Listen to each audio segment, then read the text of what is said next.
ناظرین، چائے دنیا کی مقبول ترین مشروبات میں سے ایک ہے جس کی تاریخ اور متعدد دلچسپ حقائق ہیں۔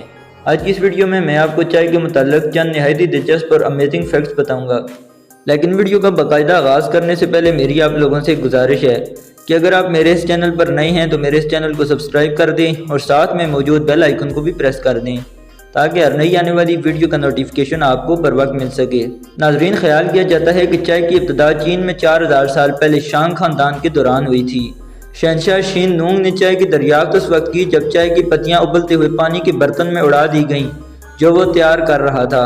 چائے کی کاشت اور استعمال دوسری ایشیائی ممالک جیسے جاپان، کوریا اور ویتنام میں پھیل گئی جو ان کی ثقافتوں میں گہرے طور پر جڑے ہوئے ہیں۔ پرتگال اور ڈچ تاجروں نے 16ویں صدی میں چائے کو یورپ میں متعارف کرایا۔ اس نے 17ویں صدی میں یورپی شاہی خاندانوں میں مقبولیت حاصل کی۔ انگلینڈ چائے پینے والی ایک بڑی قوم بن گیا۔ 19ویں صدی میں افیون کی جنگیں جزوی طور پر برطانیہ کی چین کے ساتھ چائے کی تجارت کرنے کی خواہش کی وجہ سے ہوا کرتی تھیں۔ برطانوی سلطنت نے چینی چائے پر انحصار کم کرنے کے لیے ہندوستان اور سری لنکا میں چائے کی کاشت شروع کی۔ چائے کی کئی اقسام ہیں بشمول کالی، سبز، سفید اور ہربل چائے۔ ووکمیلیا سینسنسز پلانٹ کے پتوں سے بنائی جاتی ہیں، لیکن پروسیسنگ کے طریقے مختلف ہوتے ہیں جو مختلف ذائقوں اور خصوصیات کا باعث بنتے ہیں۔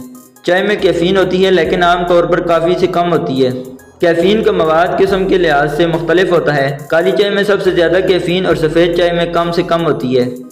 چائے اپنے صحت کے فوائد کے لیے مشہور ہے۔ یہ اینٹی آکسیڈنٹ سے بھرپور ہے، دل کی صحت کو بہتر بنا سکتی ہے، میٹابولزم کو بڑھا سکتی ہے اور بعض کینسر کے خطرے کو کم کرنے سے وابستہ ہے۔ چائے کا لطف ٹی بیگز میں یا ڈیلی پتی والی چائے کے طور پر لیا جا سکتا ہے۔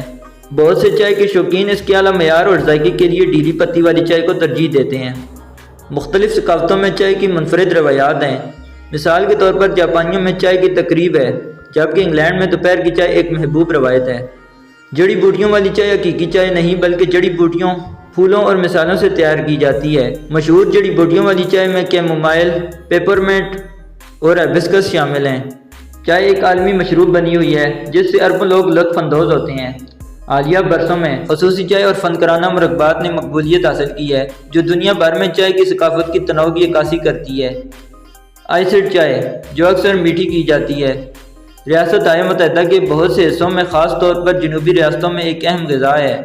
چائے کی تاریخ اور اہمیت بہت وسیع ہے اور بدلتی ترجیحات اور ثقافتی اثرات کے ساتھ ارتقاء پذیر ہوتی رہتی ہے جو اسے انسانی تہذیب کا ایک دلچسپ اور پائیدار حصہ بناتی ہے۔